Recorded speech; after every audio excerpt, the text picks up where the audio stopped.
जो दृश्य वास्तव में सदन के अंदर इंडी गठबंधन का रहा है, Congress, Samajwadi party, TMC, DMK का रहा है, यह पूरी तरीके से एक बार उस दृश्य की ओर ध्यान आकर्षित करता है जो भरी सभा में द्रौपदी का चीरहरण जैसा दृश्य था। आज जब आप मुस्लिम महिलाओं की बात करते हैं, वे तब कहां थे जब साबानो प्रकरण में कांग्रेस की सरकार ने मुस्लिम महिलाओं के अधिकार को पूरी तरह उन्हें वंचित करने का प्रयास किया। मित्रों, नारी शक्ति वंदन अधिनियम से संबंधित जो संशोधन 16 अप्रैल से 18 अप्रैल के बीच में संसद के विशेष अधिवेशन के दौरान जो दृश्य देश की संसद में इंडी गठबंधन से जुड़े हुए सभी यूपीए के घटक दलों का रहा है, उस आचरण पर आयोजित आज के इस विशेष प्रेस वार्ता के लिए केंद्रीय मंत्री माननीय श्रीमती अन्नपूर्णा देवी जी का आज यहां लखनऊ में आगमन हुआ है। मैं सबसे पहले उनका उत्तर प्रदेश के अपने सभी एनडीए के सहयोगी दलों के साथ और यहां के प्रमुख महिला जो हमारी प्रतिनिधि हैं, प्रदेश सरकार के मंत्री, प्रदेश सरकार में विभिन्न आयोग और बोर्डों के अध्यक्ष, अन्य पदाधिकारी, अन्य जनप्रतिनिधियों की ओर से मैं उनका हृदय से स्वागत करता हूं। मैं इस विशेष पीसी में आप सबका भी स्वागत करता हूं। मित्रों, हम सब इस बात को जान रहे हैं कि प्रधानमंत्री मोदी जी ने 2014 में देश की सत्ता जब अपने हाथों में ली थी, तब उन्होंने देश के अंदर एक बात बहुत स्पष्ट की थी। उन्होंने कहा था देश के अंदर 4 ही जातियां हैं, एक नारी है, एक गरीब है, एक युवा है और एक किसान है। भारत को कमजोर करने की नीयत से जिन लोगों ने जातिवाद के नाम पर अपने स्वयं के परिवार का भरण पोषण करके उनके लिए देश को लूटा है, स्वाभाविक रूप से उनके लिए यह एक चुनौती थी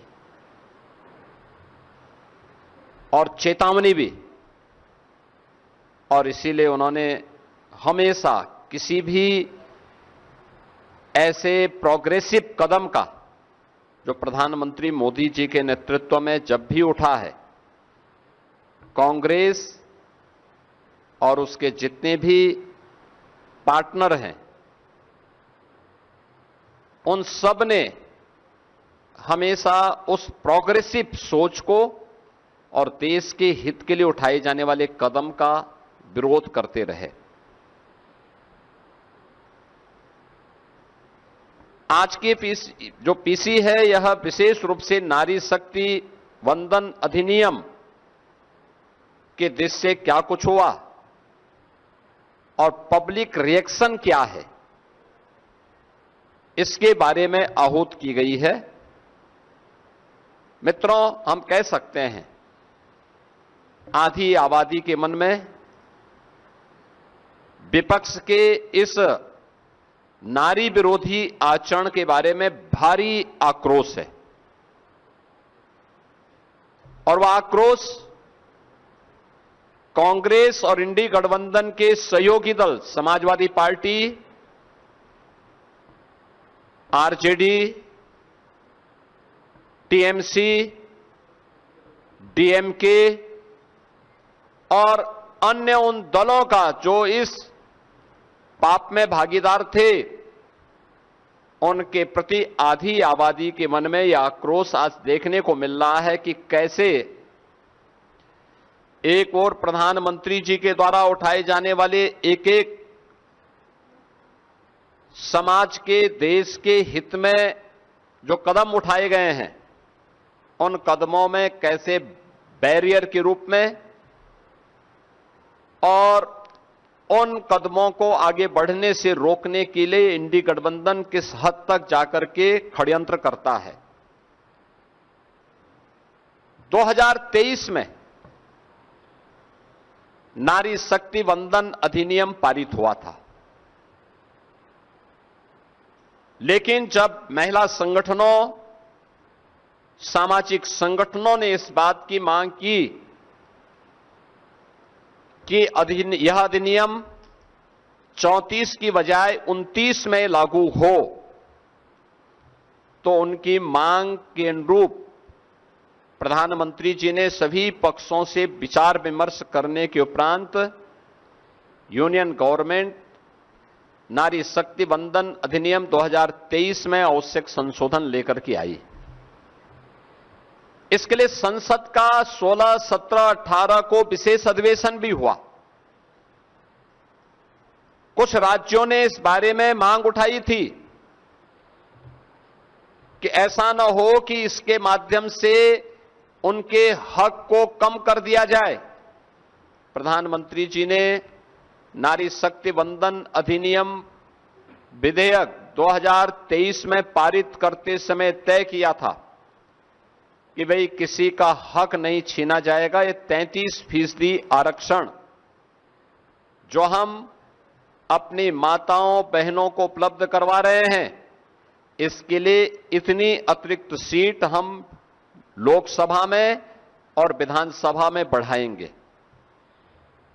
जब इधर ये बात चर्चा में आई कि दक्षिण भारत के राज्य मांग उठा रहे हैं कि साहब हमारा हक कम होगा, तो प्रधानमंत्री जी ने इस बात के लिए और माननीय गृह मंत्री जी ने भी इस बात के लिए आश्वस्त किया कि 2011 की जनगणना के अनुसार जो व्यवस्था है उसी के तहत जैसे अन्य राज्यों में, उत्तर के राज्यों में, पूरब के राज्यों में बढ़ेंगे, वैसे ही दक्षिण के राज्यों में भी वह अनुपात, उसी अनुपात में ये बढ़ेगा।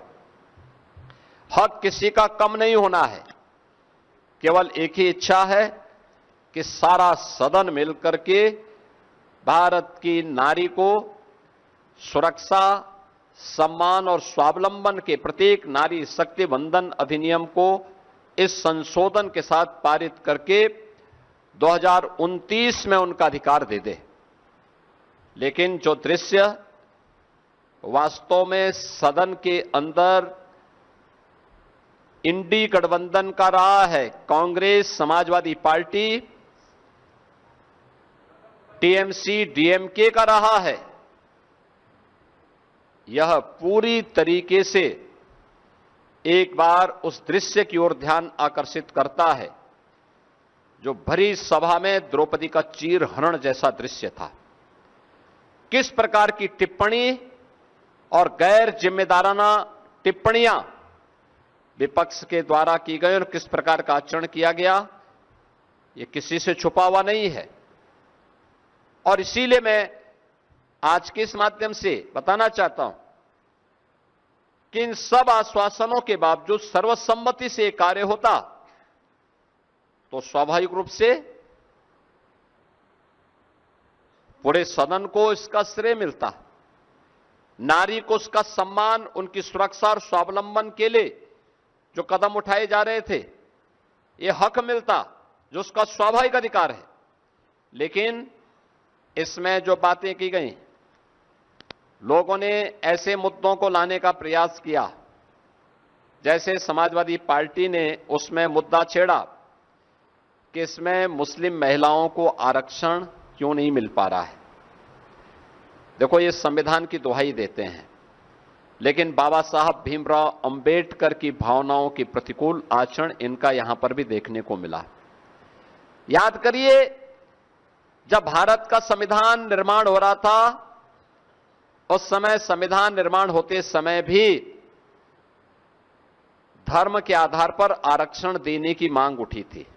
सर्वसम्मति से इसका वहां पर सभी पक्षों ने विरोध किया था।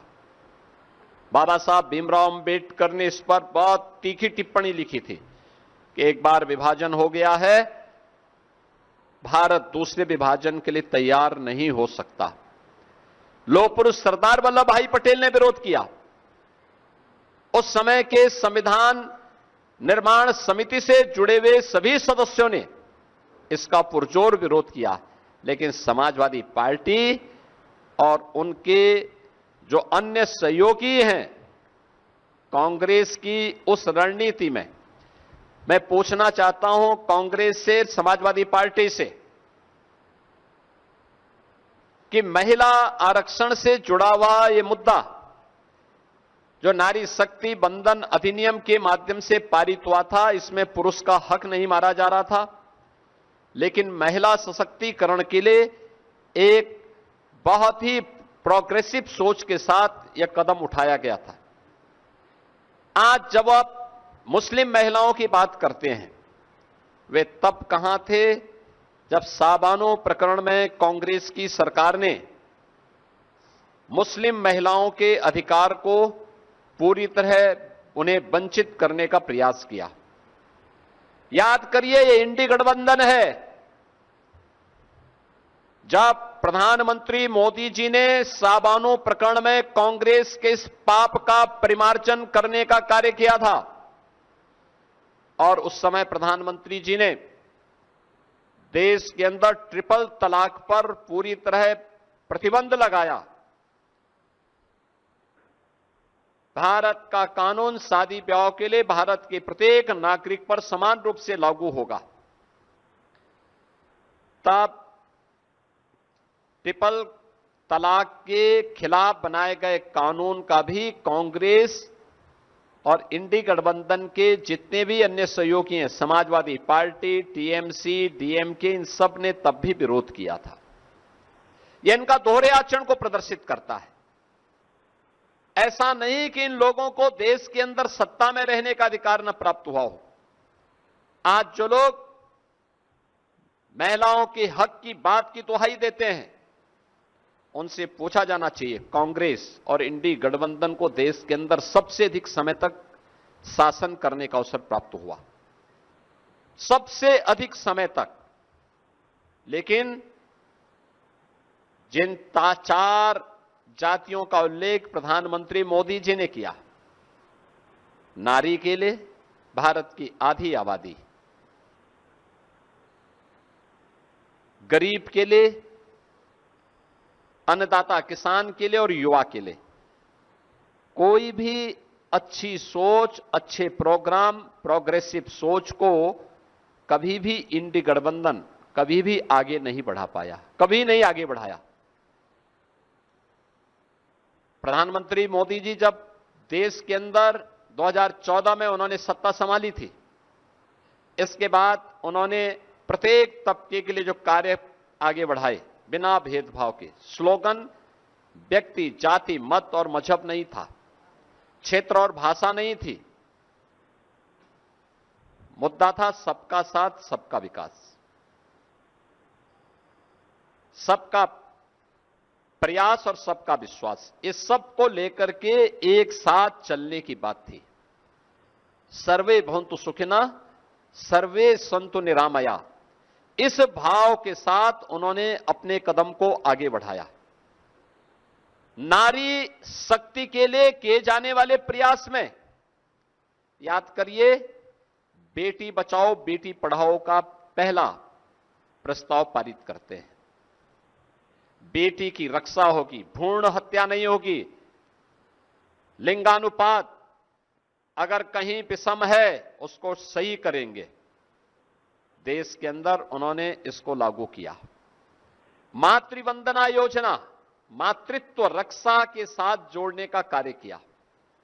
बेटी गर्भ में भी सुरक्षित रहेगी और उसका बाहर आने पर उसका टीकाकरण हो, इसके लिए भी उन्होंने इंद्रधनुष जैसे प्रोग्राम चलाए। परिणाम क्या रहा? मातृ मृत्यु दर और शिशु मृत्यु दर में बेहतरीन रिजल्ट सामने आए।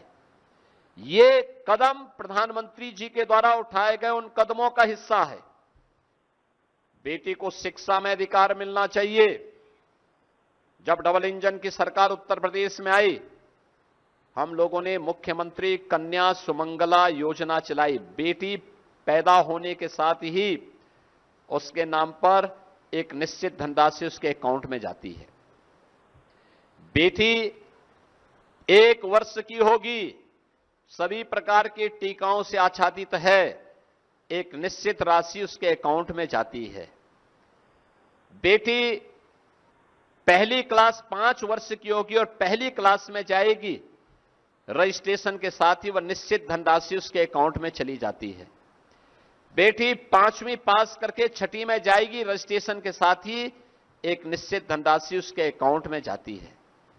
बेटी 8वीं पास करेगी, रजिस्ट्रेशन के साथ ही एक निश्चित धनराशि उसके अकाउंट में जाती है। यानी जन्म लेने से लेकर के हाई स्कूल तक की पढ़ाई और उससे ऊपर की पढ़ाई के लिए 25,000 का पैकेज उस बेटी को उत्तर प्रदेश सरकार की, उत्तर प्रदेश के डबल इंजन की एनडीए की सरकार उपलब्ध करवा रही है। 26 लाख बेटियां वर्तमान में इस योजना से लाभान्वित हो रही हैं। 17 के पहले इस प्रकार की कोई स्कीम यूपी के अंदर नहीं थी। मातृवंदना योजना, जो प्रधानमंत्री मातृत्व रक्षा करने के लिए जो स्कीम प्रधानमंत्री जी ने दी, इस स्कीम के अंतर्गत हर वर्ष 500 से 600 करोड़ रुपए उन माताओं को उपलब्ध करवा रहे हैं जो सुरक्षित गर्भ जिनका रहे और आने वाली पीढ़ी सुरक्षित हो, स्वस्थ हो। वह अभियान मजबूती के साथ यूपी के अंदर, देश के अंदर वर्तमान में चल रहा है। याद करिए, महिला सशक्तिकरण के लिए अगर किसी परिवार के पास आवास नहीं है तो सबसे ज्यादा पीड़ित होती है उस परिवार की महिला। किसी परिवार के पास शौचालय नहीं है, सबसे ज्यादा पीड़ित होती है उस परिवार की महिला। जिस परिवार के पास उज्ज्वला योजना का कनेक्शन नहीं था, बरसात में या अन्य सीजन में उस परिवार को भोजन बनाने के लिए न केरोसिन उपलब्ध हो पाता था और न ही ईंधन का कोई उपलब्ध हो पाता था। भीगी हुई लकड़ी में या कोयले में भोजन बनाने के लिए मजबूर होती थी, या गोबर के गोईठे में, सूखे हुए गोबर में भोजन बनाने के लिए मजबूर होना पड़ता था। आंखों में आंसू होते थे, लंग्स खराब होता था।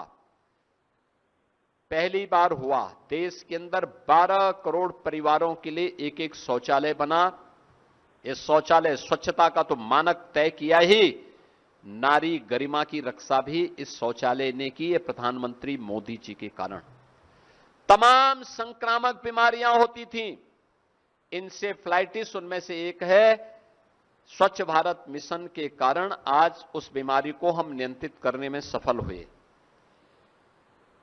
4 करोड़ गरीबों के लिए एक एक आवास बना।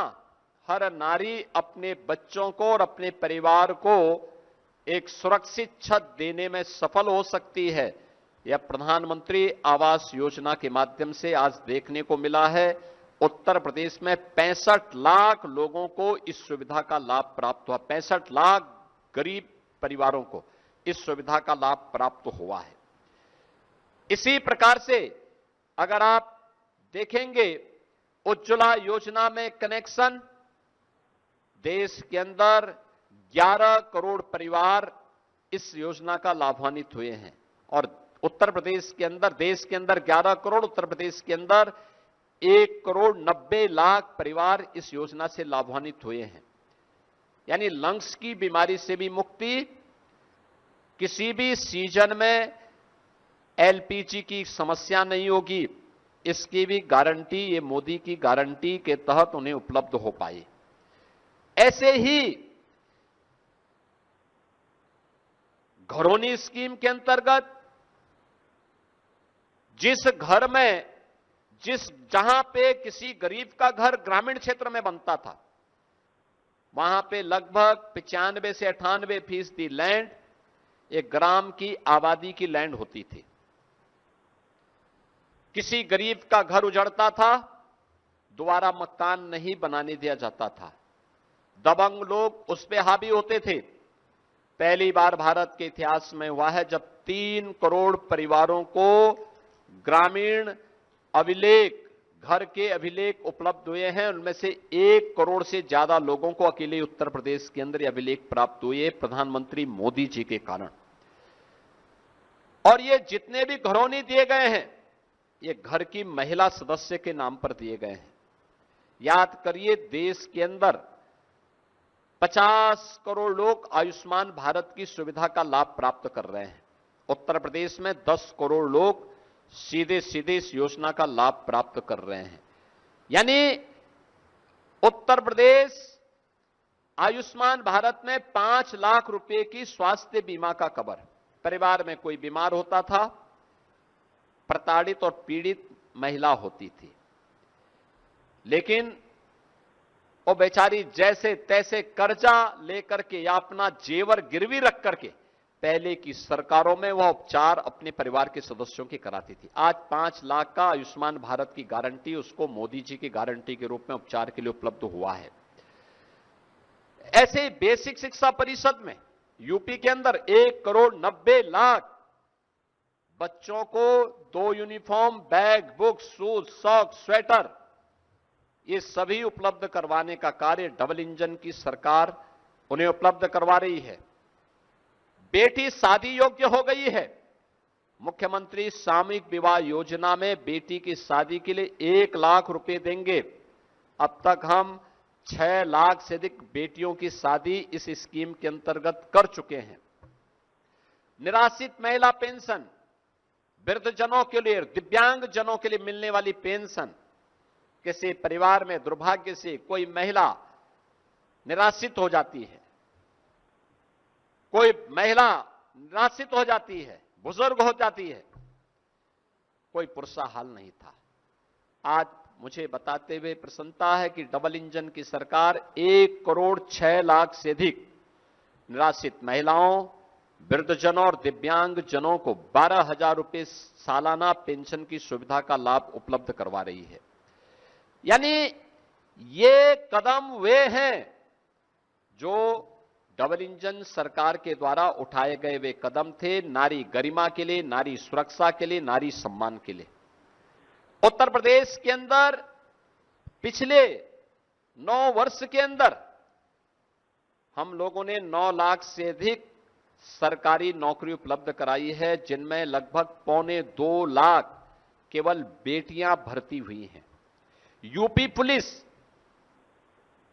1947 से लेकर 2017 तक यूपी पुलिस में महिला कार्मिकों की संख्या मात्र 10,000 थी, और आज मुझे बताते हुए प्रसन्नता है कि यूपी पुलिस में महिला कार्मिकों की संख्या वर्तमान में 44,000 से अधिक है।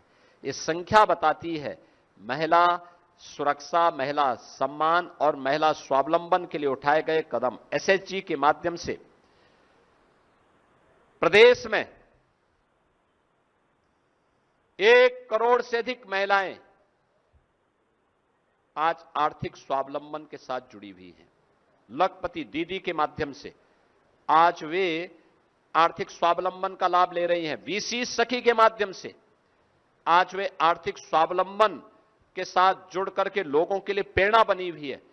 बलेनी मिल्क प्रोड्यूसर हो, आगरा, लखनऊ, वाराणसी, गोरखपुर में मिल्क प्रोड्यूसर के कार्यक्रम ये आर्थिक महिला स्वावलंबन के बेहतरीन उदाहरण हैं।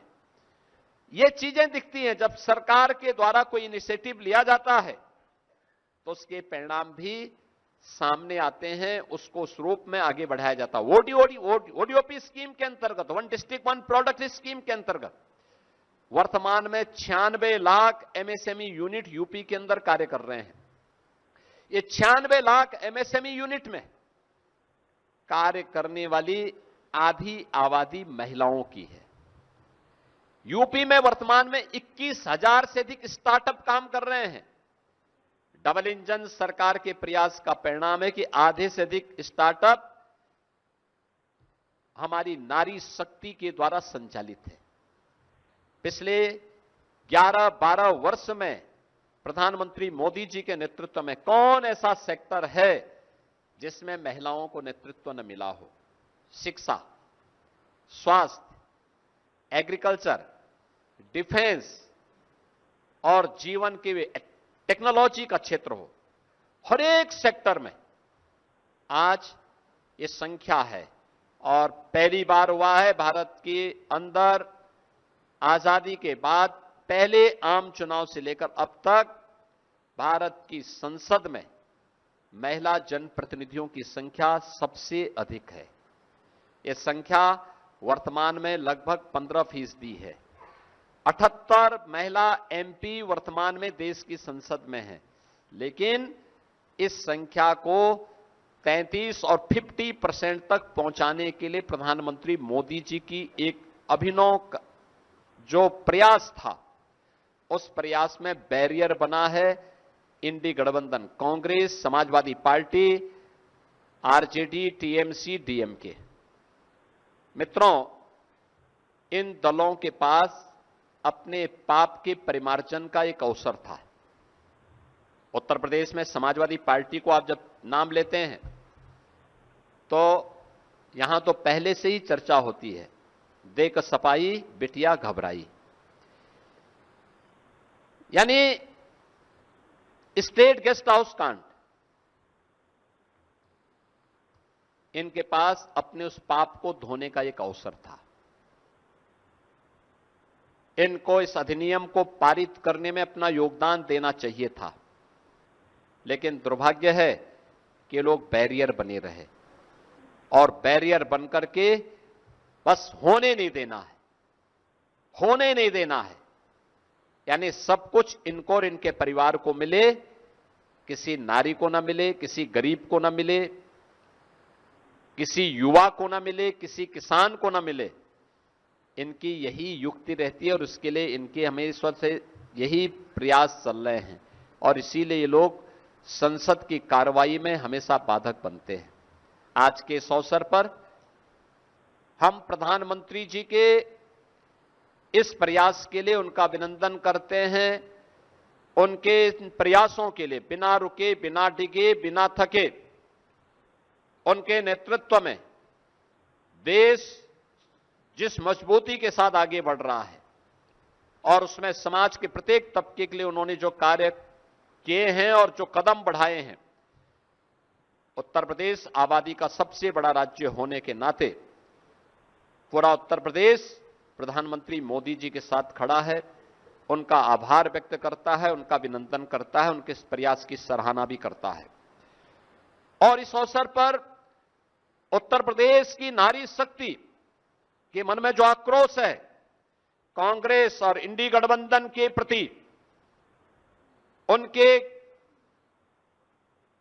कृत्यों के प्रति, उस आक्रोश में पूरा एनडीए एकजुट होकर के उत्तर प्रदेश की आधी आबादी के साथ खड़ा है। हम उनके साथ खड़े हैं। ये लगातार धरना प्रदर्शन आंदोलन प्रारंभ हुए हैं, लोकतांत्रिक तरीके से सारे कार्यक्रम चल रहे हैं। कांग्रेस को, समाजवादी पार्टी को और इंडी गठबंधन के अन्य दलों को, टीएमसी, डीएमके, इन सभी को आधी आबादी से माफी मांगनी चाहिए, अपने इस कृत्य के लिए माफी मांगनी चाहिए। उनका यह कृत्य अक्षम्य है। आधी आबादी उन्हें किसी भी स्थिति में उन्हें माफ नहीं करने वाली है। और मैं देश भर की आधी आबादी से, सभी बहनों से, सभी बेटियों से इस बारे में अपील करूंगा। यह महिला विरोधी आचरण, नारी विरोधी आचरण वास्तव में विकास को अवरुद्ध करने का है। महिला जिन क्षेत्रों में आगे बढ़ी है, जब भी उसे आगे बढ़ने का अवसर प्राप्त हुआ है और उसके हाथ में लीडरशिप आई है, हम लोगों ने बहुत सारे रिफॉर्म वहां पर होते हुए देखे हैं। शिक्षा के क्षेत्र में, स्वास्थ्य के क्षेत्र में, पोषण के क्षेत्र में, स्वावलंबन के क्षेत्र में ढेर सारे परिवर्तन वहां पर होते हुए दिखाई दिए हैं।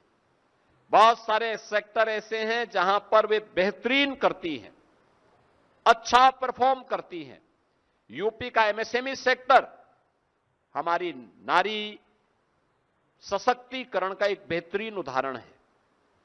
उत्तर प्रदेश के अंदर नारी गरिमा के प्रतीक वे सभी सेक्टर बने हैं जहां पर वह बेहतरीन लीडरशिप दे सकती है।